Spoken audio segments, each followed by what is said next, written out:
Recorded at the WNDU 16 News Now studios, this is the South Bend Tribune's Pot of Gold Notre Dame Football Podcast.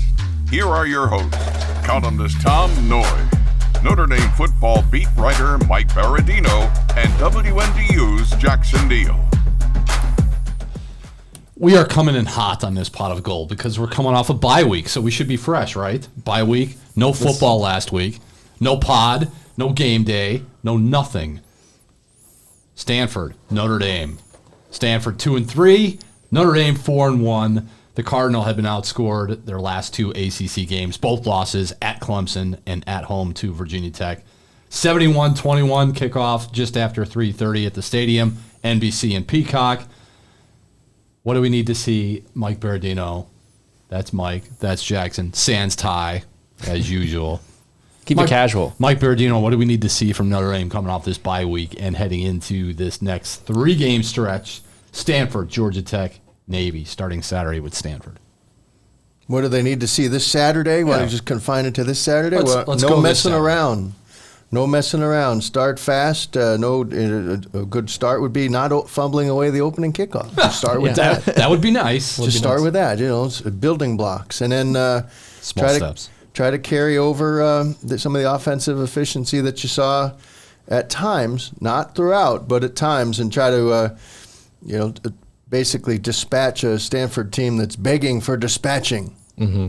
Are they begging for dispatching? They're begging for it. They're not saying it out loud, but with their performance, I mean, they did win at Syracuse. Which seems like a month ago. Yeah, and some quarterback uncertainty. You don't know if you're getting Ashton Daniels, who's pretty solid, or the guy who went to Ian Book's high school. That's just how he's referred to. He went to Ian Book's high school. So that's all I'm recalling. In El Dorado, California. Jackson, this is a really bad Stanford team, isn't it? Yeah, it's not a good Stanford team really at all. Like you mentioned, especially if no Ashton Daniels. I mean, then that's kind of. I think he will play. He was available the other day. They're saying he's available, but still, they kind were of banged more than up. happy to take a one-sided loss at home to Virginia Tech. Yeah, that's kind of where they're at. They were happy about that. They're happy. They're fine. They didn't bring Ashton Daniels into the game, although he was available. Yeah, they better play Ashton Daniels because he's one of my top four guys to watch. Because if they don't have Ashton Daniels, they've got no chance. Emmett Mosley 5. So there you go. Maybe. Or Rick Meyer's son, Charlie. Huh? A lot of Notre Dame connections. I believe third string. I don't know, third or more. Is he a walk-on? I don't know. What do you got? What do I got? Yeah, what do you got? I'm sorry to interrupt. This is how Stanford views its football, all right? I'm going to bang on Stanford here for a few minutes. Mm-hmm. I went to the Stanford website to get some stats off of the website. Yes. Has not been updated since week 2. Wow. That's not, week 2. No, really? Yeah. What? Oh, the stats? The stats. I'm looking at stats. Because I saw notes, I've seen their notes. Their notes have been updated. Their notes, I kind of like their notes. They stray beyond just the football. GoStanford.com. I went to stats, PDF file. It has the game against TCU and the game against Cal Poly. And after that, nothing else has happened Stanford football-wise. I'm surprised no Syracuse. They thought you would want to keep that. No, get that win in there. So no Syracuse, no Clemson, no Virginia Tech. Maybe the notes have updated stats, but the stats section of the Stanford website has not been updated. I don't know what you're talking about. I'm looking. Look! I'm looking at. See that? You see that right there? Yeah. Well, you see this? No. I don't want to mess mine up. But I went through. It could be the portal you're using. It might be the portal. You might have jumped in the wrong portal. Am I portaling? In this era of portals, you got the portal. Now I use the college, and this year I've just made a big switch, Jackson. I don't know if you do this, but I finally decided it's just easier to grab and hold on my, I have every window possible open. Mm-hmm. So I have collegepressbox.com through my subscription to the Football Writers Association of America, and it's really usable. It breaks it all down, but I really want to give them a shout out. There you go. Can we have the voiceover guy do that? Shout out. And we'll look into that. They do a nice job, and so this is where I can tell you that. What do you want to know about the Stanford situation? Who's the starting quarterback? Your point was, what do they really think about their football at this point? 36,277 officially witnessed that Virginia Tech 31-7 home loss. And that stadium holds what? 50? They keep downsizing it by the day, and it's still not enough. Yeah, it's I was disappointed in my son now lives in Palo Alto, and he's right down the road. He's in grad school at at Cal. He's a Berkeley guy, so he really could have done that doubleheader that the great Chuck Culpepper did. And I was on him about it. I was, do that. Make sure you get one of those games. He went 0 for 2, and that's where Stanford is. He could have just ridden his bike down the road and walked in for free. No interest. Yeah, I mean, no interest. It's It's shame. Stanford football. ACC, baby. keeps throwing me off. We are in the ACC swing. Stanford is an ACC school, and that kind of brings up one of the topics that we want to talk about. What happens in this series next year? You know how Notre Dame always wants to go to California and end the regular season in California. They do it every other year. This year they'll be in Los Angeles against Southern California. Next year, or the odd years, it's usually in Palo Alto against Stanford. That game is not on the schedule for next year, which is At the moment. At the moment, How much room they got?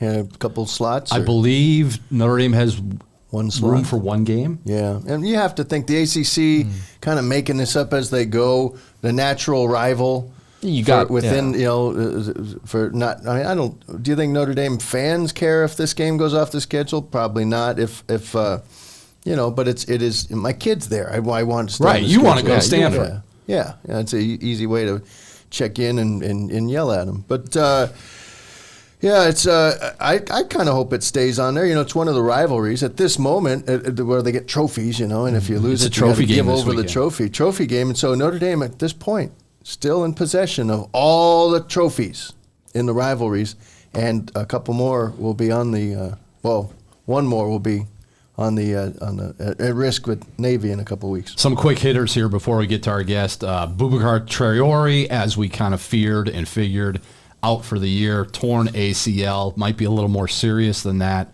Some of the rumblings coming out of Notre Dame. So he's gone. The second Viper to be gone for the season. I saw Jordan Botello limping out of the Goog after interviews on Tuesday night. He was hurt in the Purdue game. So they're down to their third string Viper defensive end, who is Junior Tui Halamaka. There you it's go. easier to say it than Playmaker. spell it. Playmaker. He's been a playmaker. He's a playmaker. Had that interception down in the deep red zone, and that Josh Burnham may be back, and he can kind of play both sides, even though he's beefed up to 250 plus pounds. And then there's Logan Thomas, which is interesting. He's climbing that depth chart with a bullet because there's opportunity. So Traore gone for the year, questionable for the Stanford game. Cooper Flanagan with a foot. Gabe Rubio we have still not seen. He's been out for the season after foot surgery. Billy Schrouth, they list him as questionable. I don't know the high ankle sprain that he suffered against Purdue. I don't know if this week is the week to get him back. So those players are questionable, probable. Jordan Faison, who we thought might have been lost for a couple of weeks with the ankle against Louisville. Josh Burnham, as we mentioned, he's back. And then also Christian Gray, who missed the Louisville game, which we will touch on very briefly, with Leonard Moore playing, 73 snaps against Louisville in his first career start as a true freshman in place of Christian Gray? I believe he played all 76. 76 snaps for a freshman. Just Incredible. Here, you haven't done anything all year? Go play 76 snaps against Louisville. Well, he did have the opportunity to get out there a little bit against Purdue. That was helpful. I think you and I could have played five snaps We could have against Purdue. We could have held him down there. That's why Graham Morrell is in the portal. I think Jackson could have had like 3 PBUs against the Boilermakers, because Especially in the second half there. Come on. they are not a good football team right now. No. Yeah, in fairness to let's just be specific there, because I have a spreadsheet. The Leonard Moore got the 27 snaps at Purdue. He got 23 against Miami. They've been ramping him up, and then that's where Jaden Mickey kind of sensed the situation and is in the portal, or will be, and then Leonard Moore bumps up to being because Christian Gray was out. They expect Christian Gray back this week. That would be helpful, but you got to see Jordan Clark's versatility, and he was in the news quite a bit here, both the social media way and then of course the traditional way here, and handled it very well, I thought. Speaking of Chris Bell, the wide receiver from Louisville, who has been given a couple opportunities by their media, I believe, and other people in his circle that I've reached out to, and he's been silent on this, so we can only assume that what Jordan Clark has said, that this fellow spit in his face and punched him. That was added to it yesterday. Punch. We had a punch, There was a too, punch, huh? and that's how you ended up with the 15-yard penalty and a teaching point. And how did Jordan Clark handle that? He was one of the 4 or 5 players that we talked to on Tuesday. You talked with Jordan Clark. Yeah, I thought he handled it very well. He knew it was coming, so he knew he was going to have to address it, and Well, was upfront about it. He's a podcaster. So He's coming after Jackson's job. As fellow not us podcaster. writer guys. He's coming after the TV. Not the only TV is he a gig. podcaster, but it seems like they're eating ice cream every time he does a podcast. So can you work on that? Yeah, we should work. where's- I think we where's should work our on ice that. cream? Yeah, Something, some smoothies maybe brought to you by whatever, milkshake, but- something like that. So we're just sitting here. I got some water, but no, he was very good on it, and but it is just a fascinating case because where is the line? How far? When can you respond? How do you respond? What's appropriate response to just fly off the handle within the confines of within the white lines? That's pretty egregious. That's about. I mean, there are levels, perhaps, maybe beyond that, but it's just about as far as you can go without like breaking the law. And although it's kind of assault if he punched him, but Jordan Clark's very, he's 6th-year guy, played almost 2,100 career snaps, and it made him snap a few plays later, a different series, but after a quick 3 and out, as we noted in the South Bend Tribune today, as we kind of deconstructed it, he had a little time to think about it. It wasn't like boom, you're the affront, the assault happens, and you do this. No, you were on the sideline a little bit. You had some time to think about it. It was premeditated, and I don't believe he'll do it again. Wrapping up some Stanford talk here. History. Notre Dame leads the all-time series 23-14. First meeting. I know Jackson remembers this one. 1925 Rose Bowl. Notre Dame 27, Stanford 10. And the last meeting, the last Irish win, Mike Berardino was out in the aforementioned Palo Alto, California. 2023, Notre Dame won 56-23. That was the game where every time Audric Estime got the ball, he looked like he was going to run for 75 yards. And they trailed in that game, right? Remember, Marcus Freeman said on Monday, at one point in that game, early in the first half, they were trailing Stanford, and then they hung 56 on them. Yeah, they had a hard time holding on to the ball. Hartman fumbled early on the first series and at the end of a run, I believe. And, of course, they had a goal line fumble that led to some sideline exchange between Audric Estime, Marcus Freeman, and Dylan McCullough, but all was good, all was love Teaching afterwards. points? Did we have teaching points? There was just, I think it was just like, hey, I'm right here. I'll be turning pro soon. You might want to give me the ball. I'd like to opt in on the goal line, Yep. please. And then that didn't happen. That was how they ended up trailing longer than they should have. Remember, Jack Kaiser had a big interception in return, and then it got silly. And it should get silly pretty early this week, but haven't we said that before? We have said that Yep. before, and I'm not going to say it again because I think the last time we said that for a home game was Northern Illinois. Yep. And some knucklehead, me, picked Notre Dame to win 44-3. Oh, yeah, everybody picked Notre Dame to win that one, but they're going to play the game. ACC scheduling partner, and perhaps future rivalry game or not. That Hasn't always been. That remains to be seen. And speaking of games, before we take a break here, let's also throw in the fact that the Notre Dame Georgia Tech game from Mercedes-Benz Stadium, the kickoff has been announced October 19th. That is the following weekend after the Stanford game. It's Notre Dame and Georgia Tech from downtown Atlanta, not Midtown, at 3:30 in the afternoon. ESPN has the telecast. There was talk that maybe it might start at noon.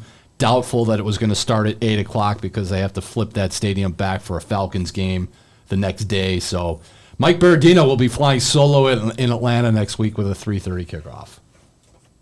All, weather events willing. We think about the people in the Southeast who've gone through it and are about to go through it again with Milton.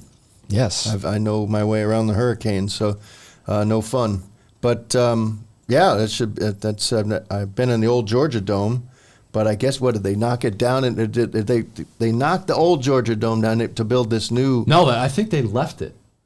Is it still there? Well, they left it They built Mercedes-Benz. They left the Georgia Dome. Once Mercedes-Benz was finished, I think then they knocked down the Georgia Dome. Georgia Dome was perfectly fine. Right, which was like, how old? It had Super Bowl in it in the 90s. He would do SEC championships. It was fine. It was nothing. Nope, there was no nothing. problem. Wasn't even leaking. And but they just must have so much extra cash to throw around. Arthur Blank and all those people, and they got a new stadium, and now Notre Dame likes to go into pro stadiums and tends to do pretty well in the pro stadiums. There you go. So after these messages, we will touch on Irish Rewind. So we'll be right back. Pleased to be joined now by Mark Spindler, the father of Notre Dame offensive guard Rocco Spindler. Notre Dame back off a bye week. What does a parent do during the bye week? Did you go like apple picking or something, Mark, that last weekend? Well, I actually went to one of my big hunting ranches up north in upstate New York, big time whitetails, and got back early enough to go to my ranch and spend some time with Rocco over there. We love the outdoors. We love to just enjoy it when we have the opportunity to do it. When he wants to get away and not talk football, what do you guys do besides hunting? Well, what does he do? He just goes to the farm. He hangs out there. He has a new puppy, so he and his puppy Paulie spend a lot of time together. So, that's what I would say. What he really does is he stays away from me when he doesn't want to talk football. Because all you do is talk football with him? No, I actually, contrary, I really don't talk too much football. I just try to manage his mind a little bit. In certain circumstances and situations. I mean, really outside of, this Notre Dame, stint that he's involved in for the last 4 years, football really, I don't want to say it was such a big part of my life, for so many years that, I just find other things so much more interesting, contrary to what some people might believe. So football is really not a big portion of my life. And if it wasn't for him and what he's involved in, I would probably just spend some Saturdays and some Sundays, just checking in to see what's going on so I can stay, a little bit abreast of the situations. Hey, Mark, tell us about this this program through Duke Cannon that you guys are making promotional appearances for, and this is part of what brings us together today. We're fortunate to have you with us. But the idea, I watched the documentary series that was basically Hard Knocks on focusing. Episode 2 focuses almost exclusively on your boy, and really pretty cool. How did that come about? How did you hear about it initially, and what do you think of the finished product? Well, I thought the finished product was absolutely excellent. I mean, there was I believe it was 4 different offensive linemen, and I believe Duke Cannon, just a company that really they just get it, and no one embodies the product more than, big, rough and burly, offensive lineman. And when, I think we all have an understanding that really the lowest glory getters on the totem pole are offensive linemen. I was a defensive lineman. You could really, make your own cake or make your own hay by sacking a quarterback or making a big play, and you stand out. Where offensive linemen, they don't get that. But yet when you talk about what really embodies, big, strong, fast, selflessness, team player, and big and burly. I mean, there's no better than offensive line. So I just think the product, both physically as well as it goes with the offensive linemen, just go hand in hand. And so when they, Rocco actually brought, the deal to my attention, and I'm not going to say I signed off on it, but I just thought it was a great opportunity to get some exposure, and then, reviewing the product and the product lines that they have, I just thought was outstanding. We're talking about the 5 offensive linemen in this series, I guess. Each one pretty much gets to be the star of one episode. And, of course, they kind of intersperse. We see Rocco in more than one. But University of Alabama, Tyler Booker. Texas is Kelvin Banks Jr., Arkansas, Addison Nichols, the center, and Clemson's Tristan Lee, and Rocco Spindler. It's pretty cool. And then these guys make Duke Cannon, which is a great name for big burly guys, creators of premium men's grooming products made for hardworking men. So I would imagine you guys never have to worry about going to Target again or anything like that. You are good to go. You're always smelling good. The grooming products, is that how it works? Where do you keep all these grooming products? Well, you can. Yeah, well, I mean, there's a lot of them, so you have to have your own shelf. I think Mrs. Spindler starting to, start to think like, if it wasn't for the product itself, she might just start to call me like that old term, that metrosexual. But the big guys, the big fellas, we want to look good when we need to look good as well, right? I mean, it's just not Absolutely. about the outdoors. It's just not about being sweaty on the football field. I mean, after a hard day's work, we want to come home and we want to look good for our significant other as well. So, no better way to do that than get yourself groomed up with the Duke Cannon products. Jackson probably would like some Duke. Yeah, I was gonna say products. that Jackson's like, I need sounds some product. for a TV guy. That sounds like a Hook him perfect up. thing for me. Yeah. Hook him up, Mark. Jackson, what do you got? All right, Mark, I'm just interested, as a former player yourself, just, we kind of, you mentioned we talked a little bit with Rocco, you don't always talk about football, but I'm just wondering off the field, where do you notice you can really help him out now in his college career? I really think it has always been the mental aspect. I mean, the physical portion will take care of itself. If you put you put people or you put your children in a place where, you believe and you trust the process with the coaching staff, some of that will just take care of itself. And although I can help in certain areas with that, I think it's about the mental aspect, not only on the field, but off the field, and trying to coach, Rocco through certain situations because of the experience that you have. It's one thing I tell them, experience we have as parents, right? I'm going to be 55 years old, and I told them that's one thing you're never going to catch me with is age and time. So you have to, use those experiences as a parent, as a friend, as a mentor to be able to help expedite some of these learning curves that some of these younger individuals go through today. It's not, let's face it, it's not, I'm not going to say it was easy in the past, but there's a lot of distractions that are out there in 2024 for these younger individuals, and to help try to keep them on track and try to expedite some of these situations for them. I think it's a responsibility of a parent or a mentor to be able to help with that. And that's what I try to do. Mark, what experience did you have either at when you were played collegiately at Pitt or in the NFL as far as dealing with injury and what Rocco had to deal with late last season? Yeah, unfortunately, I'd been there. I mean, I was there in my last game of my college career, and I tore my ACL, and I went from the first round to the third round. Humility and adversity, you have to have the ability to be able to overcome it. And then when I was in my contract year, my first year in the NFL, ironically, I suffered a significant high ankle sprain that took me out for about 8 to 10 weeks and cost me, a significant amount of income at that time. And so what you do is you just try to keep their mind mentally in the game and say, like, one moment or one game or one season is not going to define who you are. And if it did or it does, then you're probably not the person that we raised you to be. And so you have to really keep their mind space, the head space going forward, saying, look, now's the time you have to double down.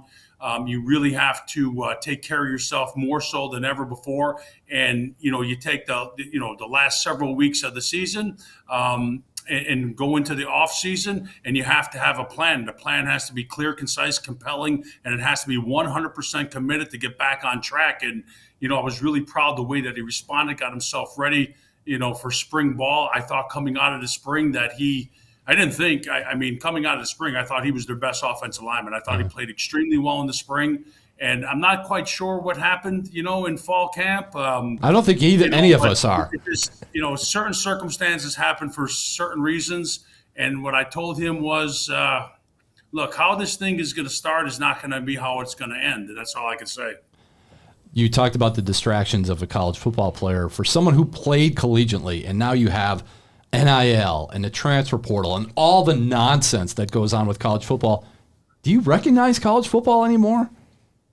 It's just one big word. It's a business. It had always been a business, but now they just let the other half participate in it. And it's definitely it's a different game from one aspect, but clearly it's the same game. It's played between the lines, and you have to line up and you have to play. But from the distraction aspect of it, it's something that I myself have a hard time associating with because we had distractions back then, but I was so laser focused, the way that I ate, the way that I slept, the rituals and habits. And, we didn't really have these things yet. I had I had this big Wolfman walkie-talkie phone that was here that you didn't even want to pull out, right?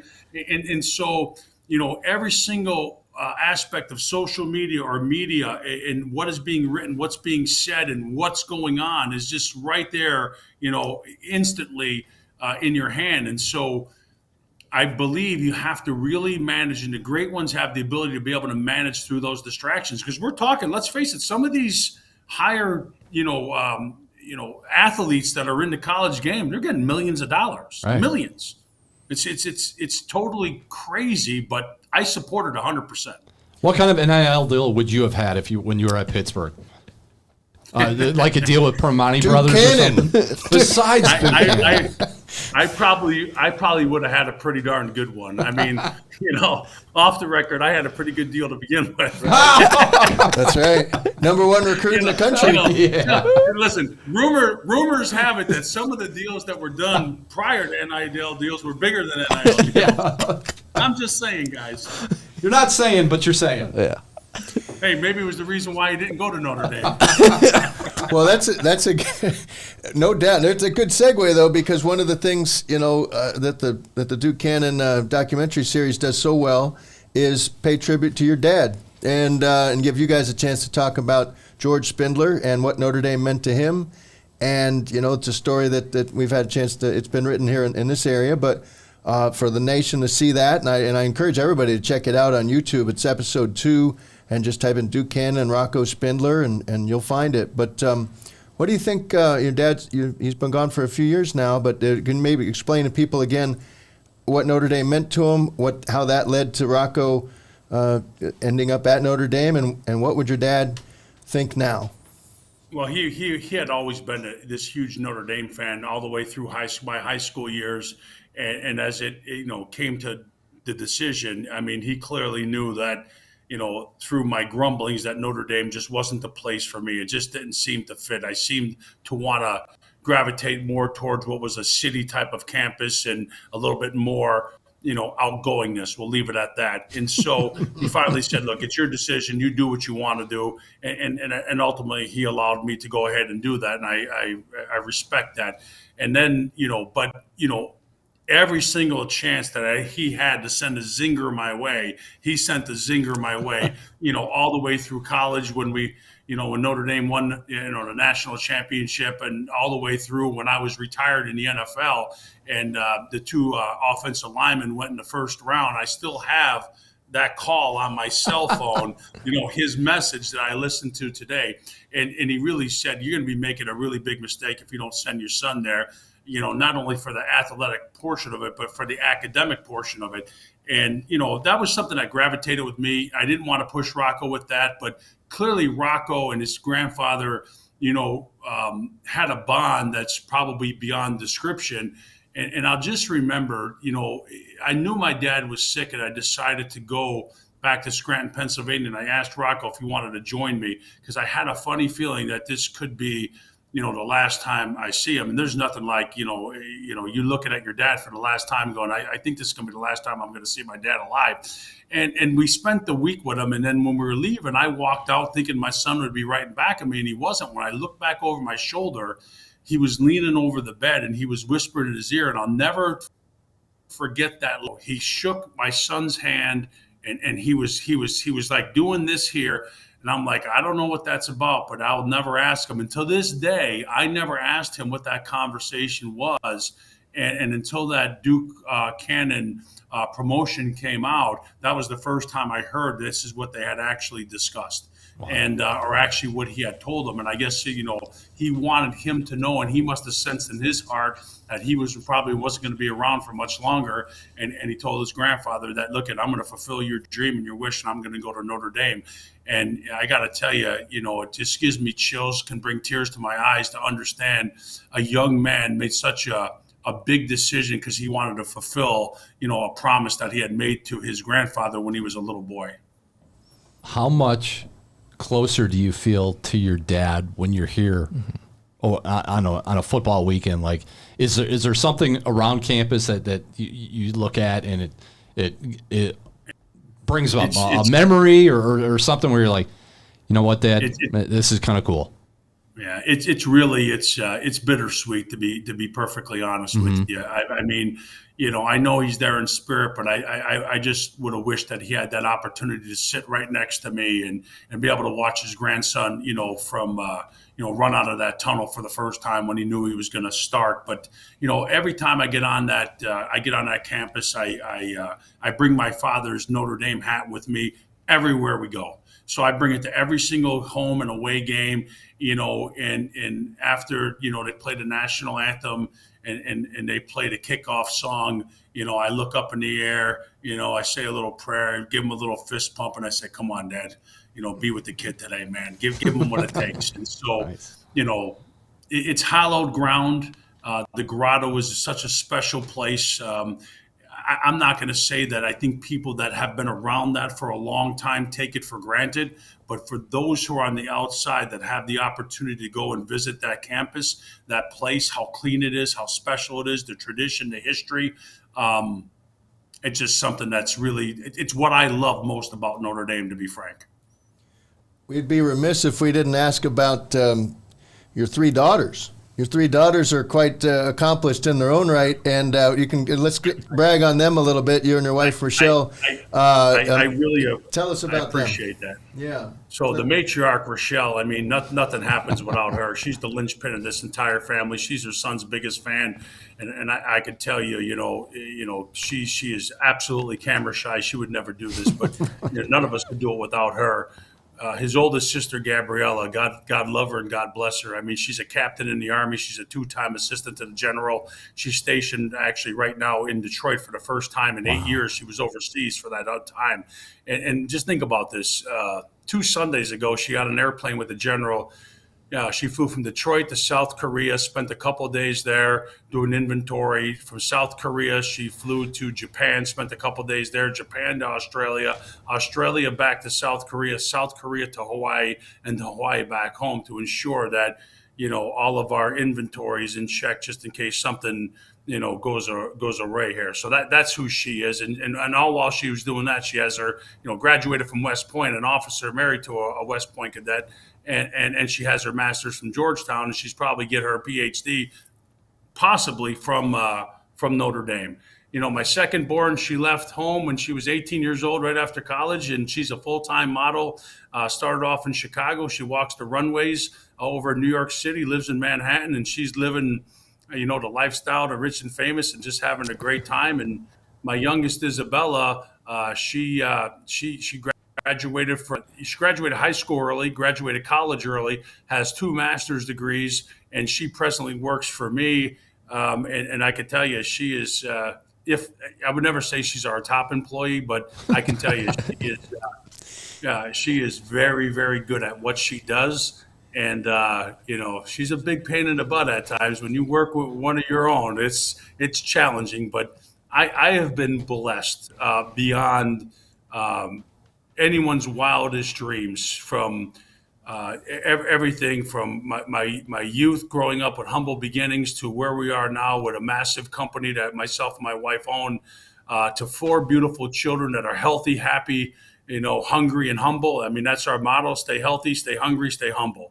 And you couldn't ask for more than that. So how does a guy from Scranton, Pennsylvania handle Midtown Manhattan? Not well.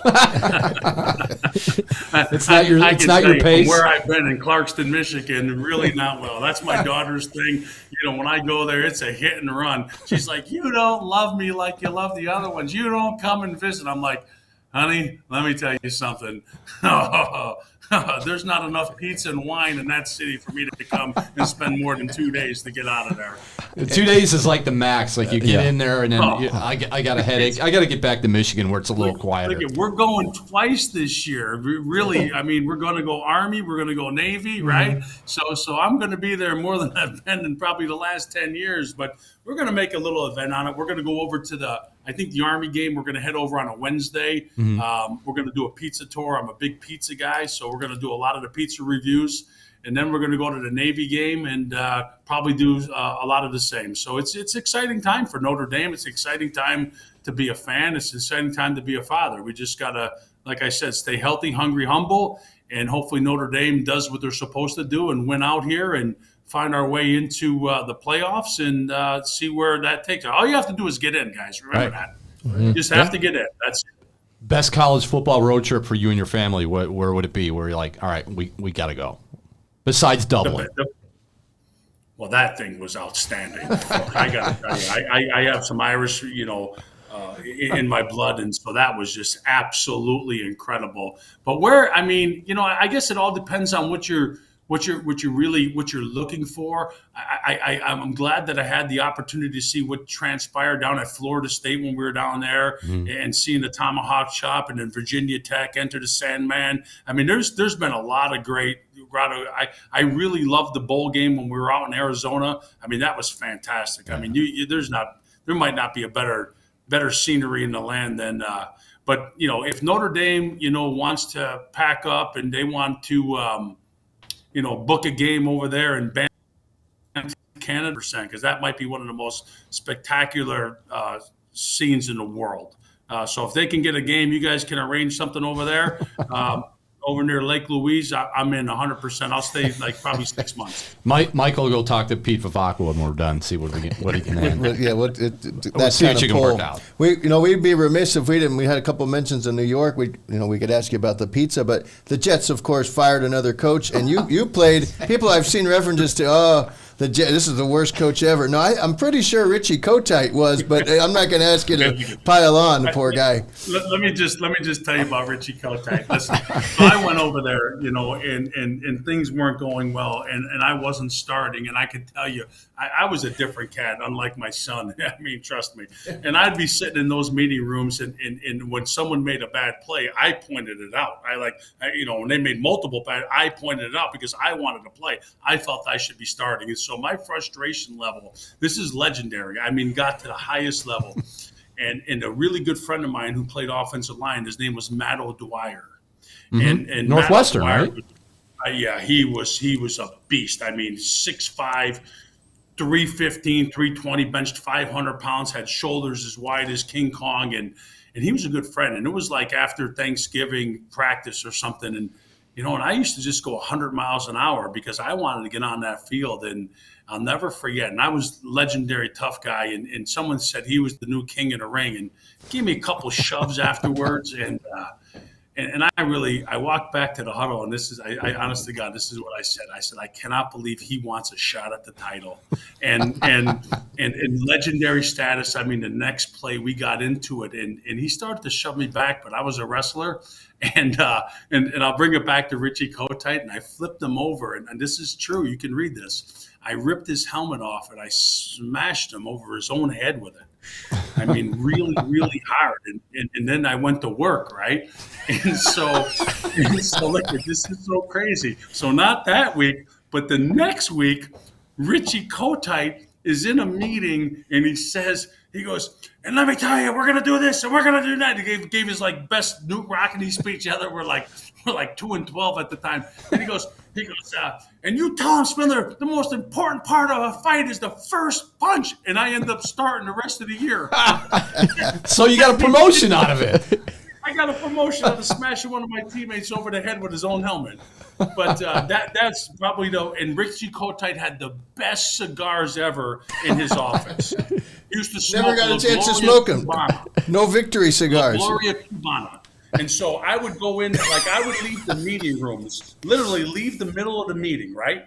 And I'd go down to his office, I'd knock on the door, and I'd sit down in there, put up the humidor, and we'd get a cigar, fire a cigar while the meeting was going on. I mean, he knew I loved cigars, and I knew my business. So, Richie, although he wasn't the best coach, he was a legendary tough guy, I think a Golden Gloves boxer, and, 1-15 and 3-13, folks. I got to tell you, you got to have some toughness just to be able to get through that. Okay, I don't know where I'm going to go with this, but I'm going to try it anyway. We were driving home from the Purdue game from West Lafayette a couple weeks ago, and somebody in the backseat of the car threw on a Mark Spindler post-game rant, I believe. They found it on YouTube where every other word was F this and F that. And yeah. I forget what the question was. And you went on for 8 or 9 minutes of just saying F this and that. Do you have any idea what I'm talking about? I know exactly what you're talking about. That's a legendary interview back in the Motor City, and really, I think it made ESPN. Fred Heumann at the time, he came in, and you know how it goes. I mean, you have maybe 10 or 15 reporters around you, and they're all asking pretty much the same question. Your frustration level gets to a point, and they all walked away, and you think you're done. And then Fred came in, and he asked like pretty much the same question, but he knew exactly what he's doing. He's like, can you put a finger on why you'd come out and you play so flat That's so right. much to play for? And I just went ballistic, and he knew he had something really good there. And you want to talk about just poking the bear? Oh, he just kept poking the bear and poking the bear, and he was throwing the bait out, and I was just swallowing it down. So, I actually recently reached out to him. He sent me that so I can have it, because I just felt it was apropos to be able to share with my children, going, hey, look, just remember, every now and then, the lion needs to let the jackals and the hyena know who he is. I might be a good guy now, but let me tell you, I still have this inside me somewhere, so you got to be careful. Rocco is just getting warmed up. We don't get to talk to him as much as we'd like a few times over the years, and should be more. But he was 4 minutes into his interview, and the other day, last week, he had just been asked about the Louisville loss a year ago, and he was asked whether it had pissed him off. And he agreed that it had pissed a lot of guys off. And then suddenly, tornado warning. Here they came, all the handlers, not just him, but everybody had to evacuate because a tornado warning had been. And I don't know that we never saw it. We never saw it. I just know that your boy was just getting warmed up, and in 4 minutes, and there, poof. I don't know when we'll get him again. I'm looking forward to it though, because he's a straight shooter like you, and we got he's been through a lot. Like Tom said, injury late last year. Usually you can't lose your job to an injury, but in this case, temporarily, it seems to be that way. But there's more than one. Yeah. So there's that. A couple of things, and then we'll let you go. But thank you so much for doing this, Duke Cannon. Thank you as well for hooking us up. But NFL dads, we've written about that from a few different perspectives. But I wonder, as a NFL dad on a team just with a good 10 or so, every year, every roster seems to have a few, but it just seems to have really amped up on the defensive side, especially now. What is it like? Do you guys ever get in a room, the NFL dads, and talk and just kind of share thoughts on how this has happened at Notre Dame? I know every program would love to get sons of NFL players, but here it seems to really be a pipeline. Notre Dame is really recently, having a pretty darn good run. Do we get together? No, I did spend a lot of time with,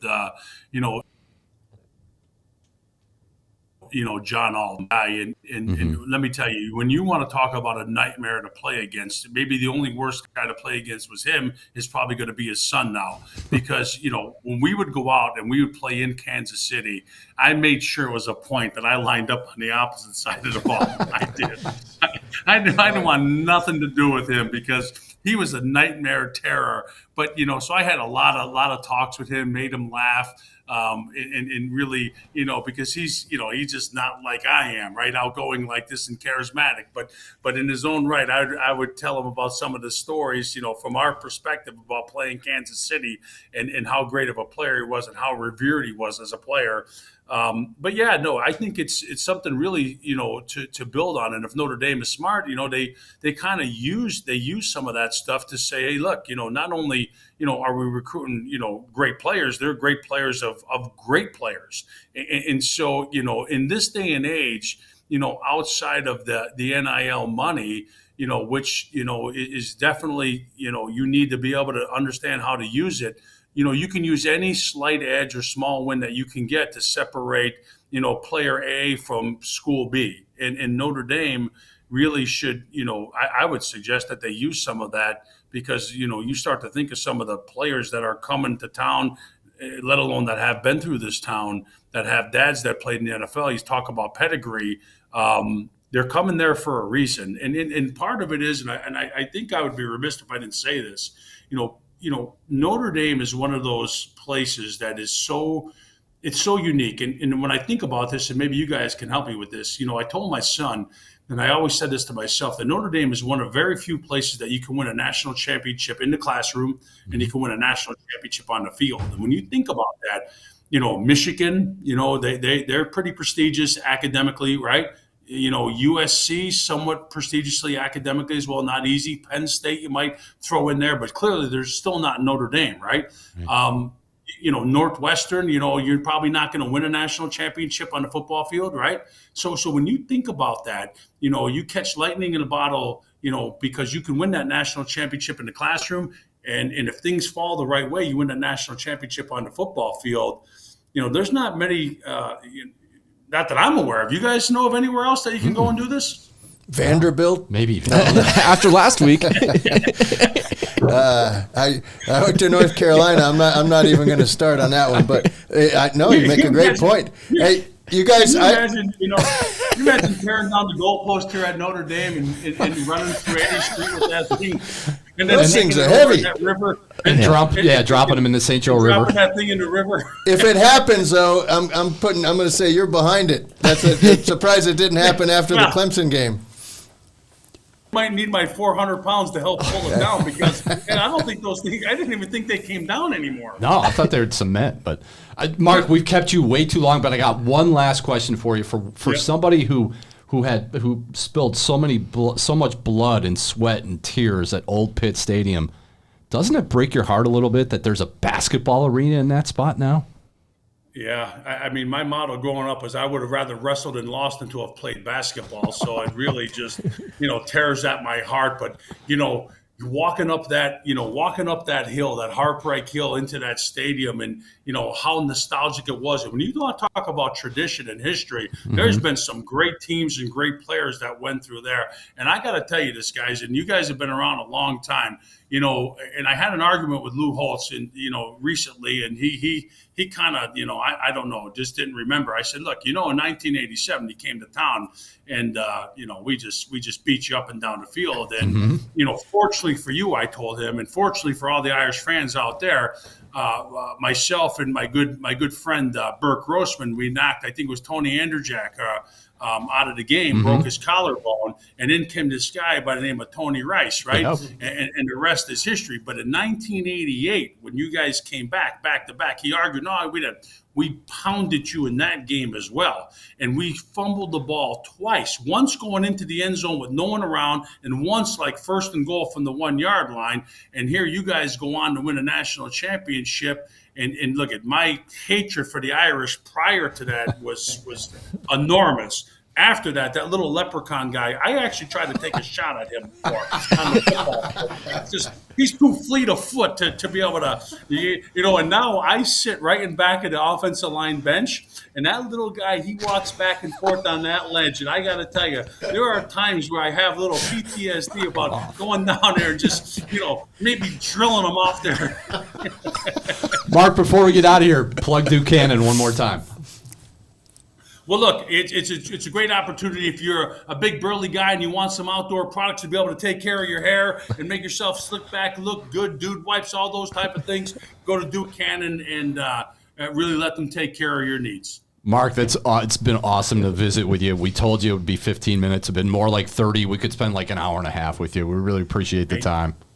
Whenever you need me, give me a call back. I'll be here for you guys. You got it. That's Mark Spindler. We will come back, wrap up this edition of Pot of Gold right after this. Back on edition of Pot of Gold like no other. But if we have a session like this every week, I'll take this every week because Mark Spindler, on a scale of 1 to 10, Mark Spindler was about a 15.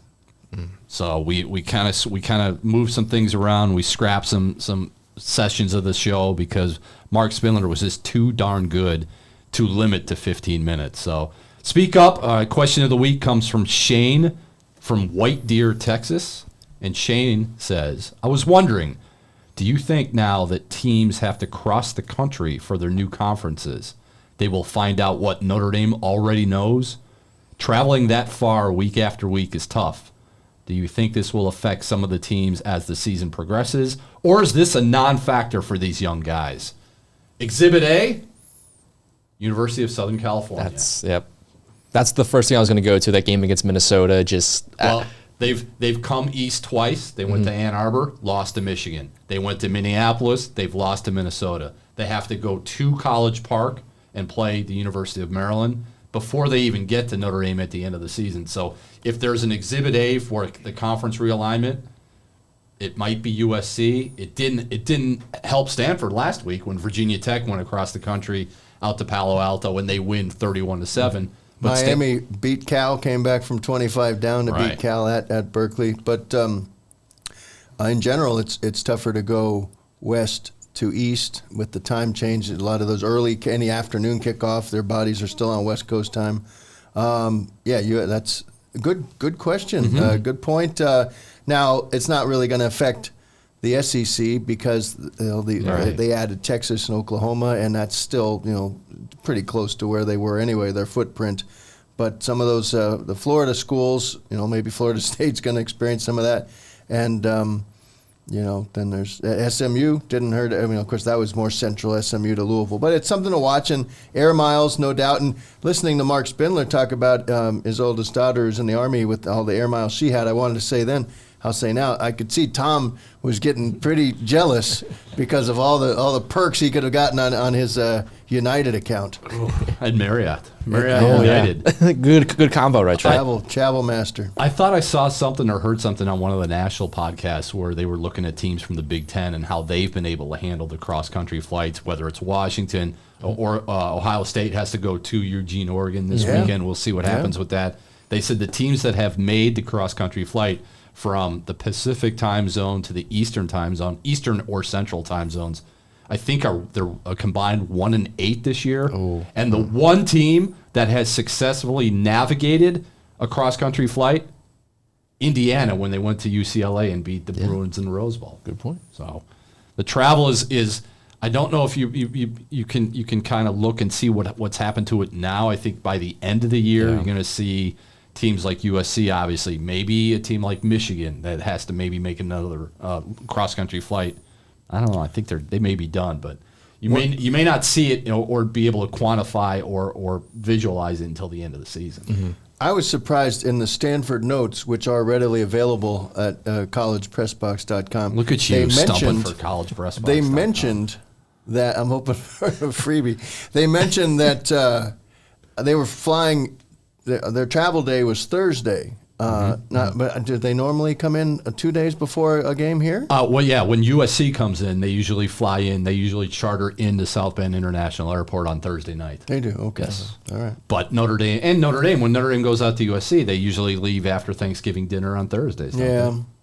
So I thought that was a Thanksgiving thing, but I just figured Stanford might just come in the morning of, just get real early, just kind of, no shower, just get right back on the plane. Take a red eye. They gotta save the dollars for the professors. Yeah, I mean, if they were doing that, I really think that would really show they weren't caring about the football team too much. Wouldn't that be great? Just like a high school game, just get on the bus, get on the airplane, and everybody's still in their pads.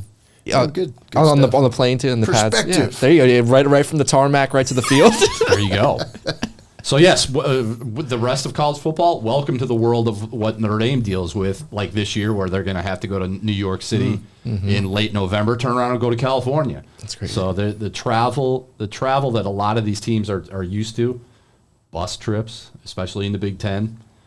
Notre Dame has done this year after year after year. There was one year where they played.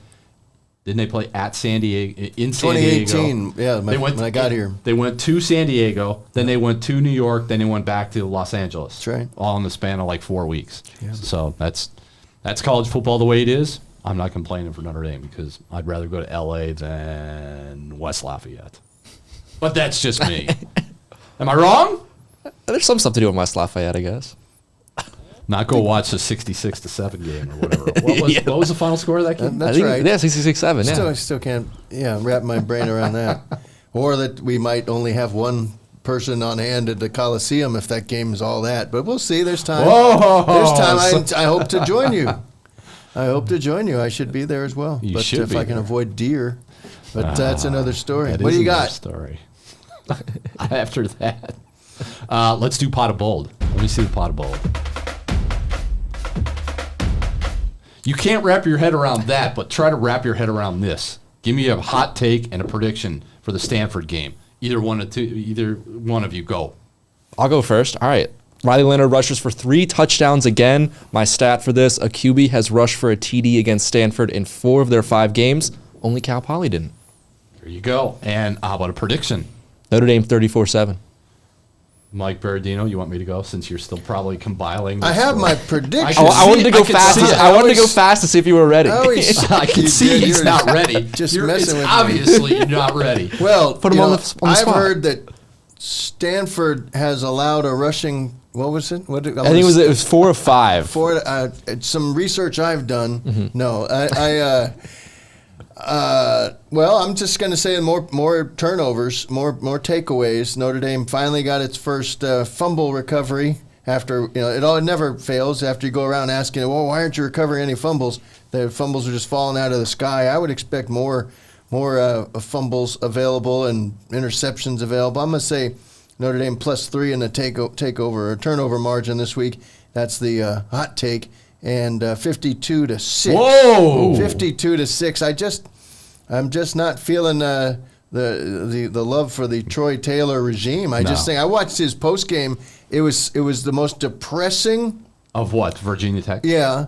It was just, how they, first of all, you've seen it. They take them out like on a little veranda type thing. And there's like 4 people there and it's open air and everybody just wants to get out of there because it's so much nicer everywhere but right there. And he talked for about 7 minutes and he wasn't into it and the questioners weren't into it. And I'm imagining that's why I suggested they just get on the plane in full gear and get right back on the plane. Full gear. 52-6. Full gear in the middle seat Taped from up, San Francisco. do the taping back in Palo Alto, everything. Keep the plane running on the tarmac. Keep it running.